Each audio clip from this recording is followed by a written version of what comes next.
De volta aqui com vocês para dar continuidade a essa nossa aula de educação midiática. Antes de eu partir para o nosso assunto, eu vi que agora há pouco a professora Luzanilda estava perguntando sobre o projeto. Eu até confundi, achei que era da disciplina de projetos de aprendizagem, mas é o projeto lá da disciplina de lógica, que é praticamente uma atividade, né? Chega nem a ser um grande projeto ainda, é praticamente uma atividade que cria-se ali um modelo de projeto. Nesse modelo de projeto, o aluno deverá ter um algoritmo criado, um algoritmo qualquer, e nesse algoritmo aí que ele vai escrever dentro dos moldes daquele projeto que eu deixei lá no GitHub, gente. Está lá no GitHub o projeto. Eu deixei o modelo do projeto. Nas aulas do dia 22 e 23, tem dois modelos dentro da pasta aula 22 e depois na aula 23, tem dois projetos lá para vocês, todo respondido com um algoritmo. Fiz um algoritmo, coloquei lá e apresentei. Vocês vão só seguir aquele molde. Tem que ser a calculadora, professora?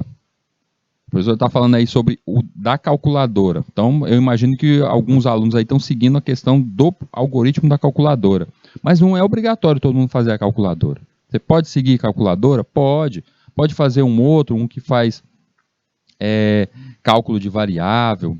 Pode. Pode utilizar a equação de segundo grau? Pode. Pode dizer cálculo de área? Pode. Então você decide entre os diversos exemplos que a gente utilizou aqui durante as nossas aulas. Não precisa nem ser algo novo, não. Você não precisa criar ali, vou criar um algoritmo totalmente novo, inovador. Não. Se isso se você for realmente criar algo novo e conseguir fazer isso, perfeito. Mas se não, utilize algum dos algoritmos que a gente já criou aqui durante as nossas aulas, as aulas lá de lógica. Pegue ele e coloque diante dos moldes que a gente tem, o molde que eu coloquei lá, o material limpo, o modelo limpo, e lá nas aulas do dia 22 e 23 tem um completamente respondido. Siga aqueles passos que estão ali, tá? Na última aula de lógica, inclusive, eu expliquei, utilizei muito sobre o tempo praticamente todo para explicar como deveria ser escrito esse modelo, como deveria ser respondido. Está lá também na nossa aula, última aula de lógica, está lá explicadinho. E se mesmo assim, fiquei com dúvida, professor, isso aí eu tenho que entregar para quem? Eu vou entregar para o meu professor, minha professora mediadora, ele que vai receber isso. É ele que vai ver esse material, vai ver esse projeto, e ele vai dar a nota quanto àquilo, porque ele é um professor da nossa área, da área da informática. Então ele vai dar uma nota sobre esse projeto, e essa nota depois será repassada aqui para os nossos sistemas, vai ser repassada para a SEDUC e vai ser colocada aí como a nota daquela disciplina ali de lógica. Tudo bem? Então você vai fazer esse seu projeto, entregar para o teu professor mediador aí, seguindo os moldes que já estão lá. Quem ainda tiver dúvida, tá? Eu deixei disponível o meu e-mail, tá lá, rildo@uesp.br,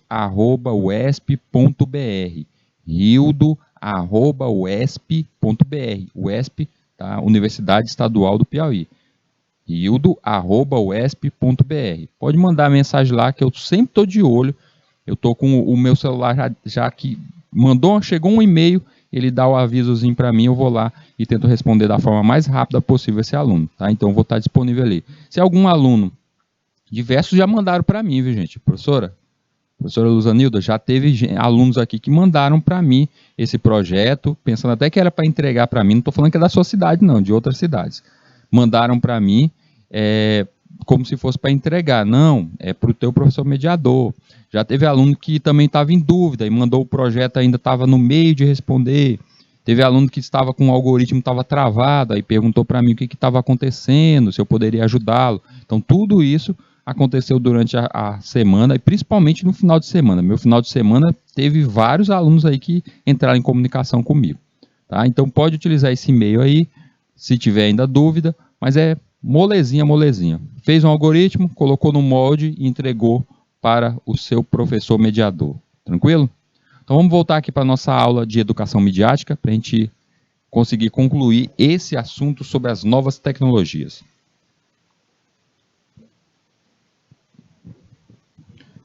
E aí eu falando sobre a questão da tecnologia, a utilização dessas novas tecnologias nas escolas, e a gente viu que existe algumas escolas ainda que não são tão amparadas quanto a tecnologia, e isso acaba trazendo uma deficiência quanto à inclusão digital.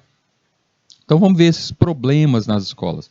Pequeno número de computadores. Normalmente a gente tem ali um laboratório que tem poucos computadores, 10, 20 computadores, e a turma tem 30 alunos. Então, quando se o professor leva a turma para o laboratório, fica ali 2, às vezes até 3 alunos por computador. Isso não era o ideal. Então, essa é uma realidade que tem que ser mudada. Poucos softwares educacionais de qualidade.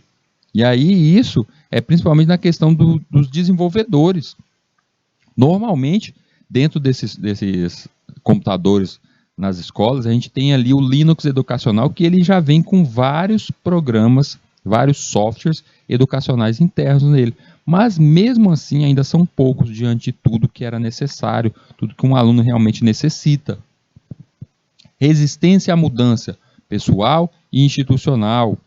Então, normalmente, aí tem alguns professores que podem utilizar-se, até mesmo não precisa ser da área da informática. O professor de matemática, ele pode utilizar o laboratório de informática para fazer algumas práticas. Existem softwares da matemática, existem. O professor de geografia, ele pode utilizar um laboratório de informática? Com certeza. Vocês já devem ter ouvido falar algo como, por exemplo, o Google Maps. O professor pode dar uma aula ali sobre geografia, falando sobre uma área mundial, e o aluno ali olhando justamente ali no mapa, vivenciando aquilo. Falta de preparação dos professores para o uso das novas tecnologias. Realmente isso depende muito dos gestores da escola, de preparar até mesmo os professores para enfrentar essa realidade. Dificuldades para integrar o uso das novas tecnologias ao currículo tradicional. A gente sabe que o novo currículo da educação que está chegando aí, está começando a modificar, onde os alunos poderão seguir um certo caminho. Eu quero só as áreas de exatas, eu quero a área de humanos, ele poderá seguir esse caminho, mas mesmo assim, essa integração, existe essa grande dificuldade, principalmente na nossa área de informática, área de exatas, porque nós dependemos justamente desses laboratórios, nós dependemos desse maquinário. Então acaba tendo essa grande dificuldade. A resistência à mudança pela falta de percepção das vantagens e do potencial do computador e falta de oportunidade para experimentar. Muitas vezes, o professor mesmo, ele acaba afastando o seu aluno dessa experiência, tomando ali, olha, todo aluno desliga o celular, não vamos para o laboratório, porque lá no laboratório os alunos eles ficam soltos demais, eles querem mexer em coisas que não tem nada a ver com a aula. Então aí que está, esse que é a grande problemática até nessa visão, dessa resistência à mudança. Eu estou vendo aqui que me perguntaram aqui de novo, é sobre a calculadora. Professor, é para fazer uma calculadora de verdade, tipo um aplicativo, só o algoritmo, gente. Calma aí, é só aquele algoritmo. A gente não chegou a esse nível ainda lá na nossa disciplina de programação. Tem que entender o seguinte, a disciplina que nós tivemos de programação, ela nem é uma disciplina mesmo de programação. Lógica, a tal análise e lógica de programação, é só o início do estudo da programação. Ela nem é realmente uma disciplina para um aprendizado sobre programação. Tanto que o que aprendemos lá na linguagem foi a linguagem C, uma linguagem educacional. Ela ainda não é uma linguagem profissional, tanto que eu vi que muitas pessoas até perguntaram, quando é que vamos fazer um aplicativo, um sistema ou um jogo? A gente está muito distante ainda disso, a gente está na base, não chegamos ainda a uma disciplina de programação mesmo, de programação bruta mesmo, para criar aplicativo, para criar algum site, não chegamos a isso, não estamos nesse mote. Eu até peço para que vocês até sempre procurem, não fica esperando só aqui o canal não, gente, procura cursos adicionais, se melhorem, isso é para a vida de vocês. Se você percebeu que informática é a tua área, corre atrás, não fica só esperando o que o Rildo vai trazer para você, não. E aí, esse caso aí dessa calculadora, decidiram, aí eu estou vendo que muitos aí decidiram que até quer fazer essa tal dessa calculadora. Não precisa ser um aplicativo com menu, todo bonitinho, com imagem, nada disso não. A gente não ensinou isso para vocês. Isso não chegou até vocês. O que mostramos foi somente aquele algoritmo, naquela telinha preta, o DOS, só daquele jeito funcional. Precisa ser a calculadora? Não, não precisa ser a calculadora. Se você vai utilizar a calculadora, eu gosto muito de pensar que a calculadora ela é perfeita para um aplicativo inicial, porque você consegue dividir as funções, separar os módulos, separar até mesmo arquivos. Ela é perfeita para isso. Mas não é obrigatório nessa atividade. Não chegamos a esse nível ainda. A gente vai estar um nível ainda que a gente vai fazer no front-end. Quando se fala de um aplicativo completo, a gente fala nisso, a gente pensa muito no front-end, na casca do produto. Não chegamos a isso. Tá? Então é só esse momento, essa atividade, esse projeto, vocês têm que entender o seguinte, essa atividade, ela serve principalmente, não é para testar se você sabe criar o algoritmo. Ah, você sabe criar a calculadora? Você sabe criar um calculador de área de triângulo? Você sabe fazer isso? Não é isso. A intenção real é de você entender que um projeto, um algoritmo, deve ter uma parte da documentação que vai ser entregue ao cliente. E o modelo do projeto é justamente isso. Você pega esse algoritmo e consegue levar para o teu modelo. Então é para isso, tá, gente? É para esse momento, você entender fazer essa transição. Eu até peço para os professores aí, os mediadores, vocês vão dar a nota, aí tem o rapaz me entrega ali um projeto onde tem nele uma calculadora incrível que faz as funções, tem menu, tem tudo ali, muda até as cores, como a gente já viu lá na nossa disciplina de lógica, até muda as cores da letrinha. Perfeita, olha, esse cara aí tem futuro, praticamente é o novo Bill Gates aqui do Piauí. Mas chega um outro aluno e me entrega algo como um programa que armazena aqui 3 palavras e mostra ela do lado contrário, mostra ela em tela de modo inverso. Programa super simples e que se a gente for pensar isso aí, nem consigo vender tal coisa, não vai servir de nada. Mas ele sabe, ele entende a criar aquele algoritmo. Eu vou dar uma nota menor para esse rapaz? Não, porque eu vou julgar como ele levou esse algoritmo para dentro do projeto. Então é isso que eu quero que você, professor, faça aí. Olhe o projeto, veja como ele montou, ajude esse seu aluno até mesmo levar esse algoritmo a preencher isso. E tem lá, gente, está lá, aula do dia 22 e aula do dia 23, dentro do GitHub. Ele respondido, está lá respondido. O que você tem que fazer é praticamente ter um algoritmo qualquer e levar naqueles moldes. Só isso. Não é complicado, gente, é tranquilo. Tá? Qualquer coisa, manda mensagem para mim lá no meu e-mail, eu vou estar pronto para responder vocês. Falta de preparação dos professores, usar computadores como ferramentas de trabalho, avaliar e selecionar software adequado para situações de aprendizagem, orientar alunos para o uso das novas tecnologias, em especial os computadores para a solução de problemas. Então, muitas vezes os professores acabam não levando o aluno para dentro do laboratório justamente por falta desse preparo. Um professor de geografia, ele não foi preparado para utilizar, às vezes ele nem sabe da existência daqueles softwares dentro do computador.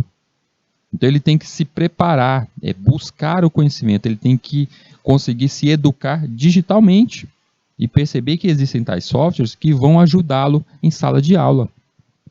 Então é justamente isso que é essa parte aqui da falta do preparo. Os currículos tradicionais pouco flexíveis para lidar com os resultados desiguais propiciados pelo uso de computadores, utilizar novas formas de agrupar, avaliar e promover os alunos, aproveitar as atividades de aprendizagem realizadas com o uso educacional doméstico dos computadores, entender que muitos alunos eles têm computador em casa, eles podem ter o celular, então utilizar essas ferramentas. Explorar o computador nas áreas de conhecimentos, disciplinas e conteúdos indicados por pesquisas. Ou seja, não importa o professor, a área que ele está, ele pode utilizar sim essas novas tecnologias. Ele deve utilizar. O tecnofilos e os tecnofobos. Os tecnofilos consideram que a tecnologia vai resolver todos os problemas da educação. Então são aquelas pessoas que são totalmente maravilhadas pela tecnologia e não importa o que ele quer fazer, ele quer levar para a tecnologia, ele quer mostrar isso. Então é o extremo, aquele amante mesmo da tecnologia. E os tecnofobos negam o potencial educativo da tecnologia, geralmente por uma inadequada apresentação inicial à tecnologia e ou um professor tecnofobo. Ou seja, um tecnofobo, ele pode fazer com que outras pessoas acabem desgostando, ele mostrar que aquilo dali não melhorou a questão do aprendizado. É aquele professor que leva o aluno, não leva o aluno para um laboratório, mesmo tendo condição para isso, não leva porque acha que ele não vai conseguir controlar a turma, ele não vai conseguir fazer com que os alunos prestem atenção, eles vão ter ali aquela máquina, aquele computador que vai ter acesso ao mundo todo, a tecnologia, a internet dá acesso ao mundo todo e ele vai se perder ali. Os alunos vão até, vai jogar, vai fazer outra coisa. Então é justamente isso, ele não consegue, ele não percebe que ali pode ter algo de valor, realmente pode melhorar a sua aula, e ele fica com esse medo aí de seguir para esse rumo. Que às vezes pode até acontecer mesmo. Sozinho, ele, o computador, não é inteligente nem criativo e não sai de um trabalho algoritmo. Em compensação, a dupla homem-máquina torna-se inteligente, não por causa da máquina, mas por causa do homem. É o que eu falo para vocês todo o tempo aqui. Computador é um ser. Eu digo que o computador é burro, ele não serve para nada, ele é só uma máquina ali que não faz nada sozinho. E por muitas vezes você tenta fazer alguma coisa, ele até é difícil, você tem que explicar passo a passo para ele, porque ele é difícil aprendizado, o entender dele é difícil. Vocês devem ter percebido isso principalmente lá na escrita dos algoritmos, onde você tem que definir passo a passo o que vai acontecer. Se você esquece um ponto e vírgula, ele já não sabe o que faz, ele já não percebe isso. Se outra pessoa, você está ali olhando um código de uma pessoa e percebe que tem um erro, você percebe, opa, tá faltando aqui um ponto e vírgula, cara, tá faltando isso bem aqui, é só completar aqui. Você, pessoa, ser inteligente, consegue perceber isso, enquanto o computador, que consegue fazer cálculos de forma super rápida, que é o que vai realmente compilar, que vai ler esse projeto seu, que vai ler esse teu algoritmo, ele não consegue perceber que está faltando um ponto e vírgula. E algumas vezes, percebam só tanto que ele é bobinho, vamos chamar assim. Algumas vezes, quando você executa o teu programa e você esqueceu algo como um ponto e vírgula, ele mostra lá no compilador, ele mostra, era esperado um ponto e vírgula na linha número tal. Se ele percebeu que faltou isso, por que ele simplesmente não completou para executar? Ele completava e aí mostrava, foi inserido um ponto e vírgula nesta linha, pois era um erro lógico. Mas ele não faz isso. Perspectivas para o século XXI. Conhecimento, recurso básico, os chamados Key Knowledge Works, que é justamente o básico, gente. O entendimento básico sobre as regras de educação. Aprender a ler, escrever, o básico. A educação formal, é tecnologias de aprendizagem, aprender a aprender, processos externos à escola ao longo de toda a vida. Então, aqui é justamente o aprender a aprender, é você saber como entender o resto do mundo, entender que você não vai ficar preso somente, esperar o conhecimento provindo somente da sala de aula, mas você procurar outros meios. É o não sair da escola, digamos assim. A aceitação das novas tecnologias, fatores que podem contribuir para que haja essa aceitação. Possibilidade de ver funcionando, então é sempre bom ver como aquilo funciona, como o computador funciona, para que a pessoa pegue um gosto por isso. Por isso que é muito mais difícil o aluno, ele não tem computador em casa, ele se maravilhar pelo mundo da informática. Não precisa ser só na área de desenvolvimento, mas como um todo o curso de informática. Aquele aluno que não tem um computador em casa, se torna mais difícil dele se agradar com aquele curso. Agora, aqueles alunos que têm um computador já em casa, e eles começam a perceber toda a grandiosidade, tudo que é possível fazer com aquele computador que estava ali solto na sala de estar da sua casa, então ele se maravilha muito mais com a tecnologia. Oportunidade de experimentar, verificação de facilidade de uso, percepção das vantagens sobre a maneira atual e fazer as coisas, compatibilidade com o seu ambiente, ou seja, é deixar o aluno experimentar, é deixar com que a pessoa veja que aquele computador ele não é algo tão estranho e tão difícil assim quanto aparenta ser. E aí, desse modo que a gente acaba fazendo com que a pessoa goste da informática. A evolução histórica nas escolas. Surgida no século XIX, a combinação entre giz e lousa não havia ainda achado rivais à altura para ser desbancada do posto de método educacional mais usado pelas mais diferentes correntes pedagógicas. O computador, no entanto, já vem mudando isso. Se não completamente, muitas faces da educação deverão experimentar profundas mudanças com a introdução de tecnologias que prometem aproximar professores e alunos e oferecer um ambiente livre para que as crianças e adolescentes tenham prazer em aprender. Se não são todas as escolas que contam com micros em salas, ou pelo menos tem um laboratório, muitas oferecem aulas tão multimídia quanto com mordomia ainda maior, o uso de lousas eletrônicas. Então existem, talvez na escola de vocês, não seja essa do giz, né, aquela do quadro branco mesmo, mas existem escolas que têm a lousa eletrônica. Né? Muitas escolas, principalmente os institutos federais, eles têm em suas salas já as lousas eletrônicas. Então a gente tem algumas escolas que já têm assim essa nova tecnologia. Na tradicional, está o quadro, a lousa ali, o quadro negro. E vamos entender o que mudou. A gente já vê, tá aí nessa imagem aí, a tal da lousa, a lousa digital, onde o professor ele pode utilizar ali diretamente em tela, fazer diretamente em tela aparição de texto e imagem. Então é a utilização não simplesmente daquela lousa onde o professor escreve ali algum texto, fórmula, ele até, vamos pensar assim, ele perde até um tempo para fazer aquela escrita, quanto aquilo, quando ele poderia estar muito mais mostrando o funcionar, a imagem, a aplicação em si sendo realizada.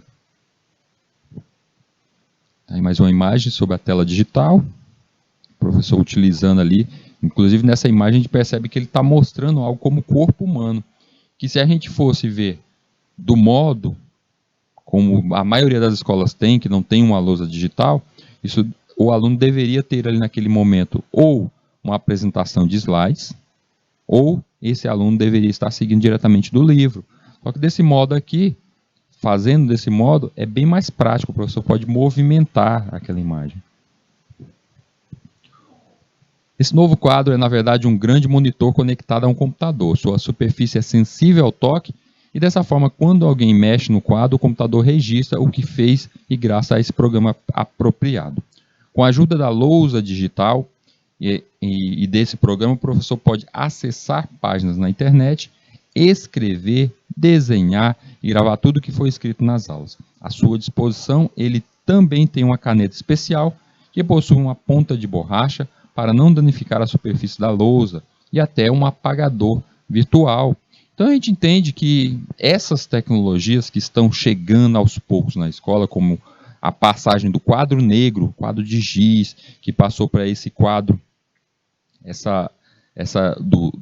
do pincel, a utilização do pincel, até chegar à tela digital. Então a tela digital é algo que provavelmente os filhos de vocês vão ter isso naturalmente nas escolas. Isso vai ser tranquilo, porque várias escolas já começam a utilizar isso, e isso se torna uma nova realidade, que ajudará e ajuda os professores que já utilizam.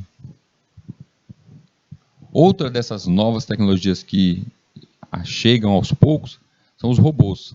Trazer a informática para as aulas diárias dos alunos não resvala necessariamente apenas em computadores. Entre as novidades incorporadas no caso aqui por esse colégio Dante Alighieri, para sofisticar ensino de determinadas matérias, nenhuma dessoa como a tecnologia que é a aula da robótica. Então vamos ver um pouco sobre a robótica utilizada dentro desse mundo aí de tecnologias, no mundo da educação.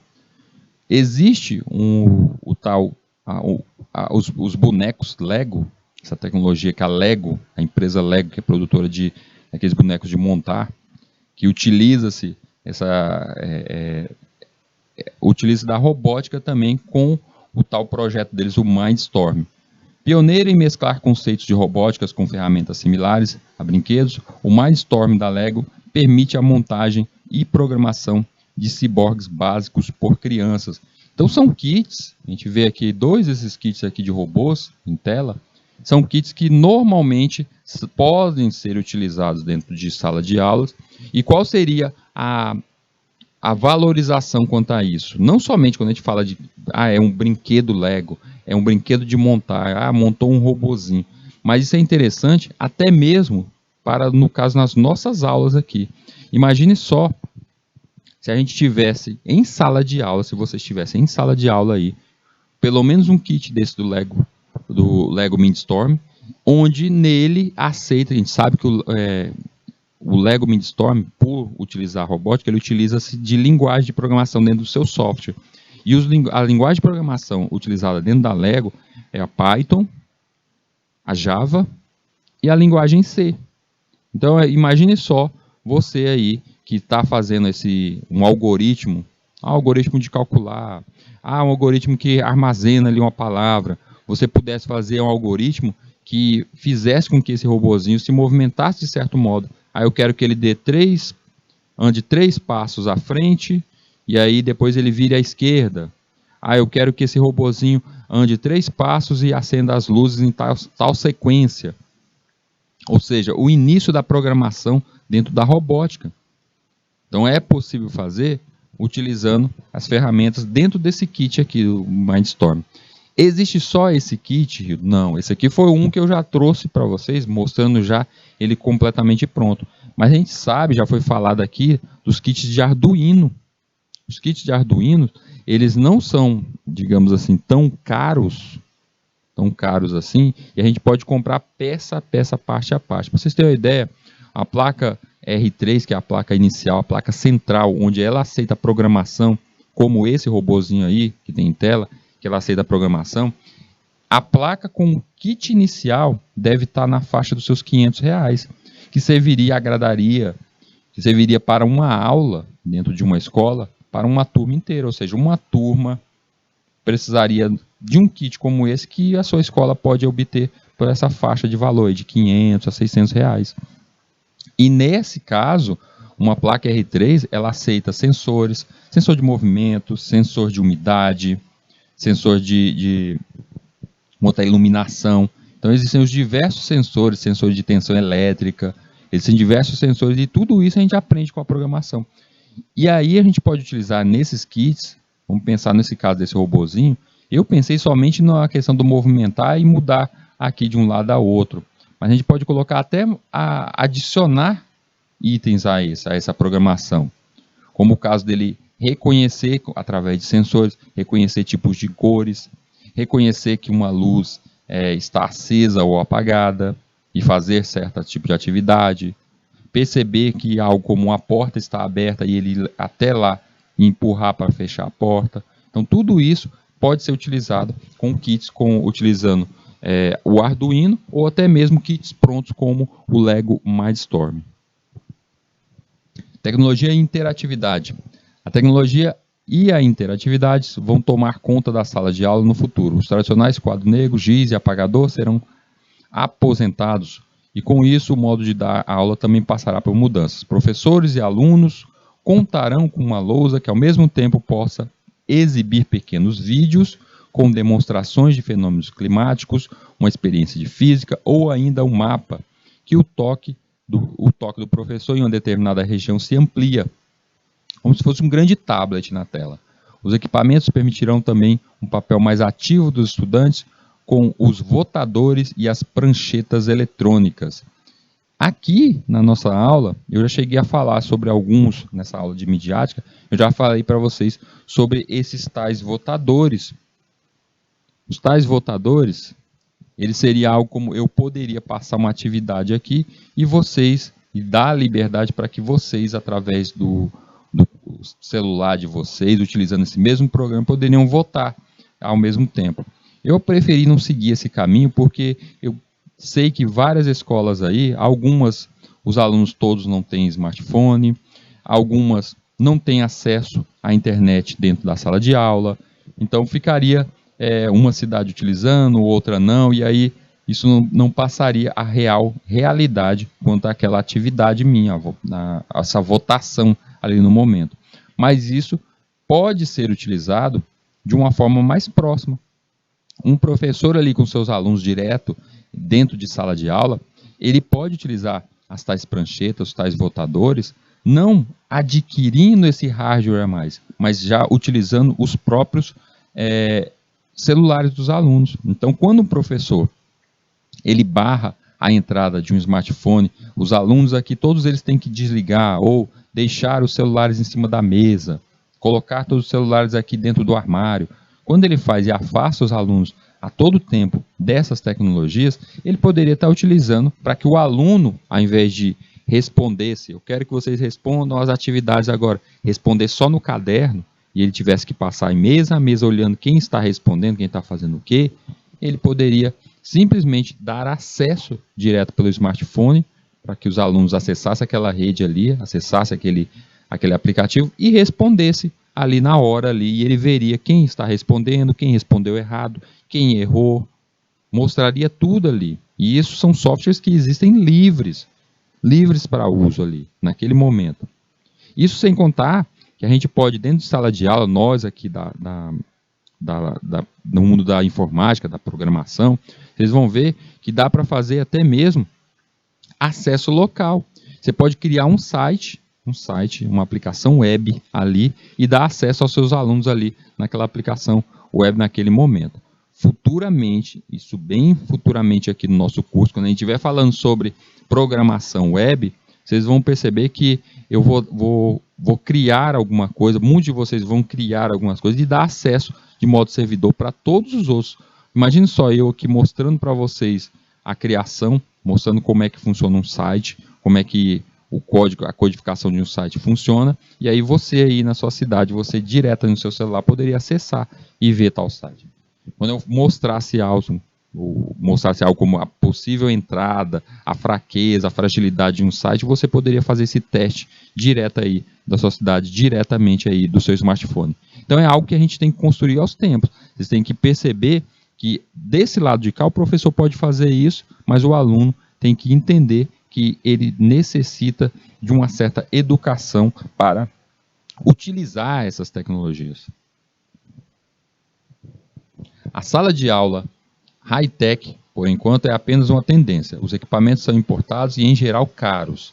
Algumas instituições particulares e secretarias, como eu falei, principalmente os institutos federais dentro do Brasil, eles já têm esses equipamentos, já começam a ser implantados em todas as suas unidades, e aí isso tem que chegar aos poucos, está chegando aos poucos aí, dentro das secretarias municipais, dentro das escolas aí, em cada uma das escolinhas.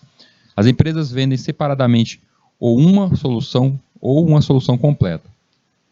Aí no caso aqui, eu trouxe o caso da Positivo Informática, que é justamente o que traz essa lousa que eu mostrei agora há pouco. Ela é uma das fabricantes aqui, a Positivo é uma das fabricantes justamente dessas lousas aqui dentro do Brasil. Ela que atende principalmente os institutos federais aqui.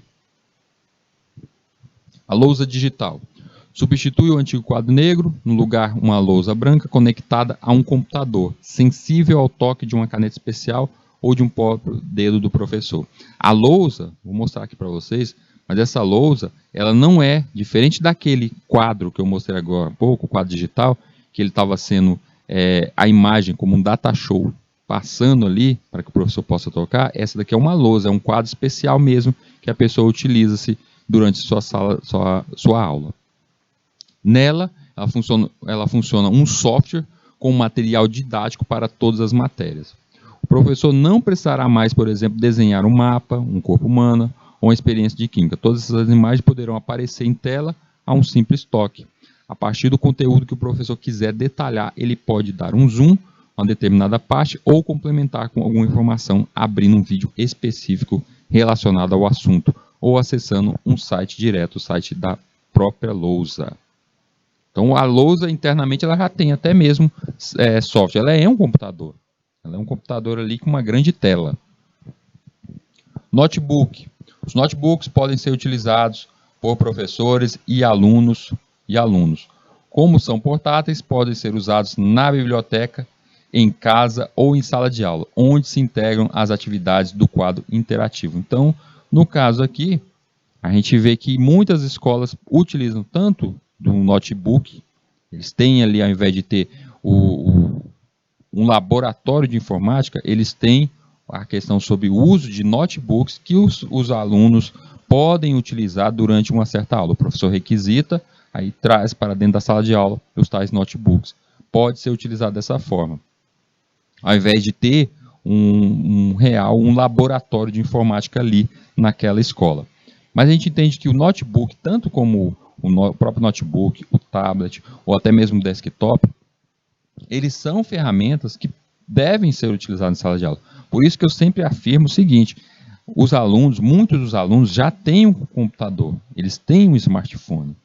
Por mais simples que seja um smartphone, a gente tem que entender o seguinte: eles conseguem, o mais simples do smartphone, o mais antigo, ele consegue acessar uma rede de internet. Você consegue ali acessar uma rede Wi-Fi. E um professor, se ele tiver um só computador, onde nele tem uma placa distribuidora, uma placa Wi-Fi, para distribuir ali localmente um material, como um site, utilização de um software, ele pode fazer conexão a esses diversos alunos que estão ali na sala de aula e ele pode utilizar de uma aula mais interativa.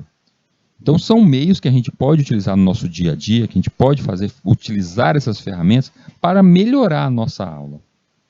Então, mesmo, eu estou tentando focar na realidade nossa aqui. Eu sei que o ideal seria que essa lousa tivesse em cada uma das salas de vocês, que cada escola tivesse pelo menos um laboratório de informática para atender, que tivesse ali uma quantidade de máquinas, que nestas máquinas tivessem softwares prontos e que os alunos pudessem ter as suas aulas acessando durante o seu dia a dia esse laboratório. Mas a gente sabe que a realidade não é bem essa.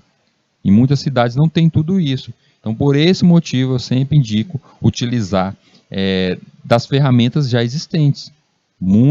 Conheça professor, digo agora professor, conheça ali os alunos que você tem em sala de aula, se esses alunos eles têm celular, se eles trazem esse celular de casa, para que você possa utilizar muitas vezes essas estratégias, utilizar uma tecnologia que já existe, essas estratégias ali. Se dentro da sua escola se tem uma rede aberta, uma rede Wi-Fi, uma rede que você possa utilizar dentro da sala de aula, se isso é funcional. Então, tudo isso depende da ideia, da inovação de cada um dos professores no uso dessas tecnologias. O tablet, ou simplesmente prancheta, do tamanho de uma folha A4, no caso aqueles tablet bem maiorzinho, que é esse do tamanho da folha A4, essa prancheta é o que a gente encontra na maioria das escolas quando em seu kit de informática. Integrada ao quadro interativo, os estudantes escrevem com a mesma caneta que o professor utiliza na lousa. Tem uma telinha de toque também que o aluno poderá utilizar junto ao aparato se houver a utilização da lousa digital. Sala de aula digital, mais voltada para o ensino de matérias da área de biologia. A sala de aula digital, no caso desse projeto aqui do Objetivo, emprega a internet e computadores para criar um ambiente digital. Então, o professor ele pode utilizar, principalmente tem ferramentas já específicas para a utilização de certos tipos de aulas. Isso aqui a gente vê dependendo da escola. Como eu falei, existem poucas escolas ainda que têm uma tecnologia como a sala de aula digital, mas começa a aparecer aos poucos aqui para cada um de nós. Outra inovação que está chegando aí também, junto ao ensino às escolas, é o Ícaro, que ele é um giroscópio de 3 metros com conteúdo criado na realidade virtual para ensinar conceitos de geografia com sensação de voo. Ou seja, a pessoa está ali, vocês estão vendo essa imagem, a pessoa ela fica dentro desse giroscópio, no caso, com a utilização tanto do fone de ouvido quanto do óculos especial, e para ele chega as imagens como se ele estivesse vendo toda a questão do mapa de uma área, uma região. É interessante e caro. É muito caro isso aí. Então eu sempre digo o seguinte, professor, na sua escola não chegou isso ainda, mas o computador que está no bolso do seu aluno, esse smartphone, ele pode ter ali o acesso ao algo como o Google Maps, a utilização do Maps, a utilização do Google Earth, que você consegue ver de forma total o mundo inteiro, através de mapas, imagens, tudo isso. A utilização, você pode utilizar junto com o seu data show, em um computador, o Google Earth instalado, você pode apresentar um professor de geografia. Ele pode apresentar ali diversas regiões ali com a utilização desse software. Inclusive, o Google Earth ele pode ser instalado e não necessita depois para a sua utilização da internet em si. Você não precisa ficar utilizando a internet ali. Ele consegue fazer a apresentação ali do mapa, das áreas todinhas, sem a utilização da internet. Então, na sua sala, você tem apenas um computador, e esse computador não tem acesso em sala de aula à internet, os alunos não têm um laboratório de informática, não tem ali acesso real a um computador, você pode utilizar somente com um notebook e um data show, algo como o Google Earth, e melhorar uma aula de geografia utilizando a informática. Simplesmente, mais do que só mostrar um mapa, você pode mostrar muito mais regiões, relevos, tudo isso, a utilização de algo como esse. Algo interessante que esse projeto aí do Grupo Objetivo traz é a sala de aula móvel. Sala de aula móvel são justamente aqueles caminhões preparados para que tenha ali diversas ferramentas tecnológicas na utilização. Esse aqui é no caso do Colégio Objetivo, mas eu já cheguei a ver também na utilização desse tipo de tecnologia, o Senac também faz isso, Senai também faz isso, tais usos de tais tecnologias, levando esse conceito, esse novo conhecimento, esse novo modo de aprender, levando através desses caminhões. Programação visual. Ao invés de exigir que crianças aprendam linguagem de programação, aí voltando aqui ao Mindstorm, ou a gente pode utilizar isso lá no Arduino também, a gente pode utilizar isso nas placas R3 no Arduino, o Mindstorm traz uma interface gráfica onde comandos são repassados ao robô de maneira bastante visual. Então, no caso, ao criar, se a gente for pensar no kit completo como o Mindstorm, quando você cria uma programação, quando você está criando ali o passo a passo de programação para aquele robozinho, você está criando algo na linguagem C, por exemplo, ele já vai lhe respondendo ali, conforme você vai fazendo. Eles vão entender, quando a gente chegar em disciplinas com programação mais poderosa, como, por exemplo, a disciplina de programação para aplicativos, e vocês estiverem vendo algo como ferramentas como o Flutter, vocês vão ver que a execução, a compilação do projeto, ela está acontecendo ali e você já consegue visualizar o teu projeto respondendo. Você já consegue vê-lo a responder. Então, a utilização de algo como o Lego Mindstorm é algo que realmente se torna caro para a escola, mas com um computador, com a utilização de algo como um programa como o Flutter, o NetBeans também é outro que eu já falei nas nossas aulas até de programação, você consegue programar e ver os resultados acontecer. Você consegue ver os resultados. Como, por exemplo, podemos pensar o seguinte, professor, nas nossas aulas de programação, eu não tenho celular e muitos alunos meus não têm celular. E aí, como é que podemos fazer isso? Não temos acesso a um laboratório direto. Como é que podemos fazer isso? Como é que podemos programar desse jeito? Você tendo só um computador, não tendo os diversos celulares. Eu não tenho um iPhone para testar que o meu programa funciona no iPhone. Como é que faz isso? É através da emulação. Ou seja, é uma simulação daquele aparelho. Então, algo como esse robozinho que ele vem nesse kit físico, desse modo, com a simulação, você consegue emular como se aquele hardware existisse. Então, é a simulação de um hardware. Então, da mesma forma, quando vai se programar aplicativos para celular, você não precisa ter todos os modelos de celular.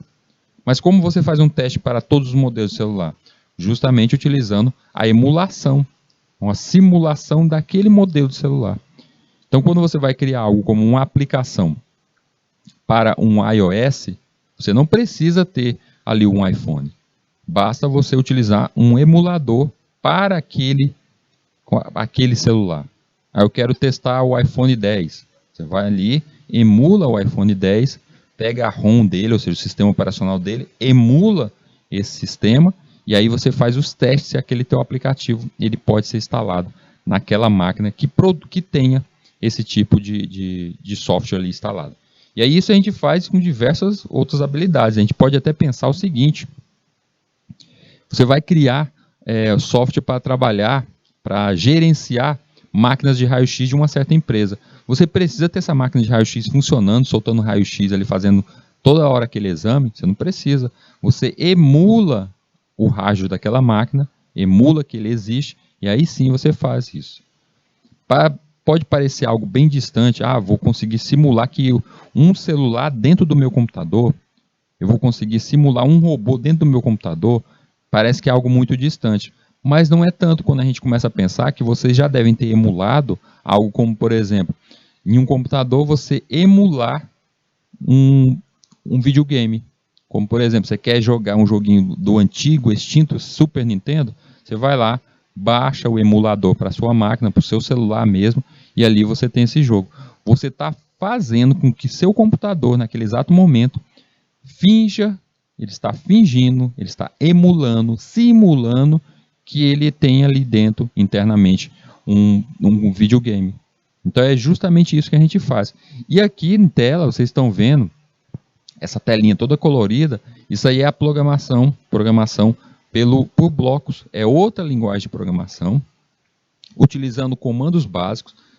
Nessa telinha aí, eu acho que dá para vocês perceberem que nela tem algo como os comandos, como quando clicar em a bandeirinha, apague tudo, levante a caneta. Ou seja, são comandos que a gente viu até mesmo dentro da linguagem C. O passo a passo, vocês percebem que existe um passo a passo? E aí eu quero que vocês percebam o seguinte: quando vocês estão criando um algoritmo, vocês já perceberam que tem partes desses algoritmos que se repetem sempre, como por exemplo o print, é uma chamada para mostrar em tela. Ela sempre se repete, é sempre o mesmo print. Fazer uma leitura, o scanf. Então não seria ideal se tivesse um bloquinho que encaixasse já naquela parte do nosso código? E isso é a programação em bloco.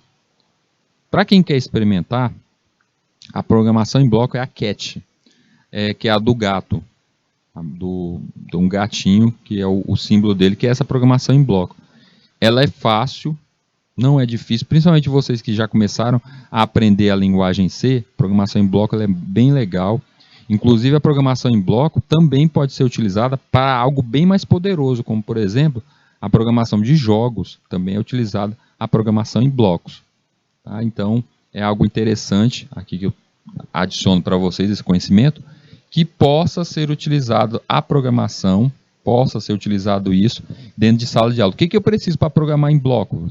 Você precisa, é claro, de muito esforço, você procurar realmente melhorar-se, mas um computador, precisa de um computador. Estou vendo aqui que estão me perguntando, para o computador existe uma plataforma chamada BlueStacks, que emula um celular onde oferece todos os aplicativos que nós temos. Pronto, aí, perfeito. A pessoa está trazendo aqui, falou ali o linkzinho, está falando aqui no nosso chat que existe uma plataforma chamada BlueStacks. Realmente, eu já cheguei a utilizar ela. O BlueStacks ele emula completamente o sistema Android. Tá? O BlueStacks não é o único, não. Existem alguns outros. Foi um bom exemplo aí, que ele emula um celular todinho.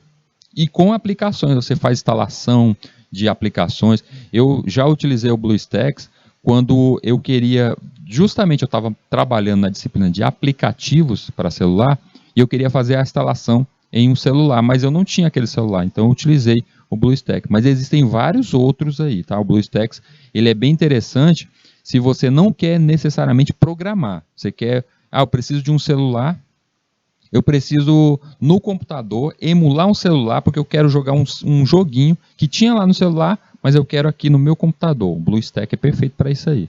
Boa dica aí, deram aí no nosso chat. Então a gente tem isso aí. Você pode utilizar da emulação, e a gente vai utilizar isso quando a gente estiver trabalhando com aplicativos, porque você não necessita realmente instalar aquela aplicação no seu celular. Ela vai ser funcional no seu celular? Digamos que seja, mas digamos que você tem no o seu celular seja um Android versão 7. Como é que você sabe que o teu aplicativo que você está criando, ele funciona num Android versão 10? Não tem como. Você não tem esse celular, vou ter que comprar um celular com versão 10, e aí depois como você afirma que ele funciona na versão 8, na versão 5? Você vai ter que comprar, vai ter que ter essa seleta de celulares? Não mesmo. Você utiliza algo como nosso amigo aí falou, o BlueStacks, para fazer essa emulação. Você faz o teste. Agora, o incrível é que na utilização de algo como o VS Code, a gente lembra que lá na aula de programação eu falei sobre o VS Code, que era um tipo de compilador que pode utilizar para a linguagem C, mas a gente utiliza várias outras linguagens nele. Ele também tem naturalmente já um emulador para celular. Dentro dele, quando você cria um código para Android e manda ele funcionar, ele já vem ali com a extensão dele para criar um celular. Ele cria a telinha de celular perfeita. Então a gente está só começando nosso passo a passo aqui no mundo da informática, mas vocês vão ver que tem muita coisa legal ainda que a gente vai chegar lá. Fisher Technique Robot Mobile 7. Então é o set completo aqui, nosso módulo completo também, que é utilizado dentro de alguns colégios. Não existe somente aquele da Lego, existem outros módulos. Nesse daqui, ele oferece, além dos kits de montagem, ele oferece também motores e peças que sejam montadas de maneira lúdica para as crianças. Então, ele tem algo como, por exemplo, uma plataforma completa aqui de elevadores, onde você pode colocar os carrinhos subir, você pode criar um robozinho aqui que aceita modos diferentes, com tantas rodas, que ele tenha um giroscópio. Então você pode criar isso. Então ele te dá essa liberdade.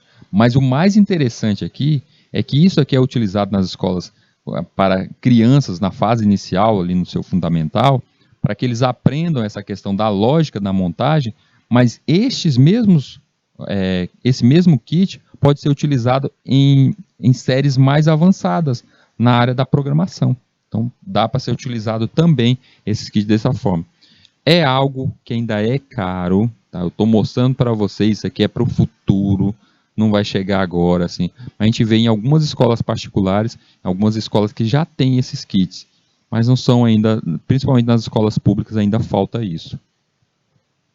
Realidade aumentada. Designa-se realidade aumentada a integração de elementos ou informações virtuais às visualizações do mundo real através de uma câmera e com o uso de sensores de movimento como giroscópio e acelerômetro.